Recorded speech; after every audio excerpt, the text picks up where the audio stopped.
সময়ের ১ ফুর অসময়ের ১০ ফুর। তো আমি ২টা কড়াই পরিষ্কার করার জন্য লেগে গিয়েছি। কোনো এক সময় ওই আগুন আবিষ্কারের মতো কেউ একজন হাঁড়ি পুড়িয়ে ফেলেছিল।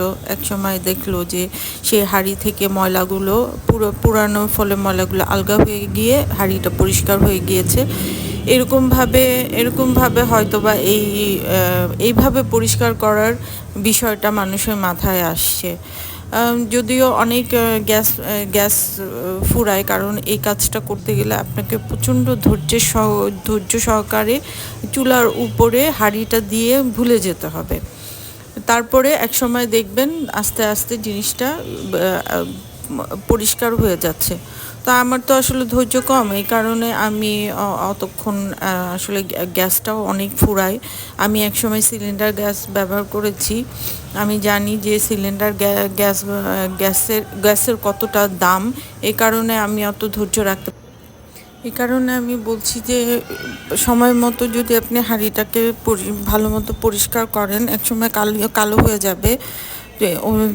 আপনি অল্প সময়ের জন্য যদি সময়ের মধ্যে যদি কোনো কিছু পরিষ্কার করতে চান, তাহলে সোডা, ডিটারজেন্ট পাউডার আর সিরকা দিয়ে একটু পানি গরম করে পরিষ্কার করলে অল্প সময়ের মধ্যে এটা পরিষ্কার হয়ে যাবে। তাই আমি আমি ব্লগ বানালাম।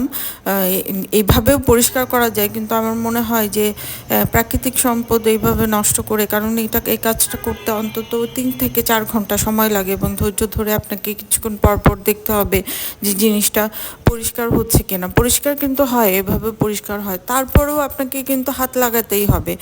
কোনো জায়গায় এত বেশি পুরনো ময়লা লেগে থাকে যে সেই জায়গাটা পরিষ্কার করার জন্য আপনাকে অবশ্যই স্টিল রোল দিয়ে ভালো মতো ঘষাঘষি করতে হবে। তো ঘষাঘষি যদি করতে হয় তাহলে সময় মতো করেন। আর এখানে যার হাতে যত জোর, তো যে যত বেশি ঘষতে পারবে তার হাঁড়ি তত বেশি পরিষ্কার করতে পারবে। আমার হাতে অত জোর নাই, তাই অত বেশি পরিষ্কার হয়নি, আর আমি অত ধৈর্য ধরে রাখতেও পারিনি। আমার কাছে মনে হচ্ছিল গ্যাস অনেক বেশি ফুরায়। তো এই কারণেই বললাম, সময়ের ১ ফুর অসময়ের ১০ ফুর। সময় মতো যদি সব কিছু পরিষ্কার করে ফেলেন ঘষাঘষি করে, তাহলে আর এত কষ্ট করতে হয় না, আর গ্যাসও ফুরাতে হয় না।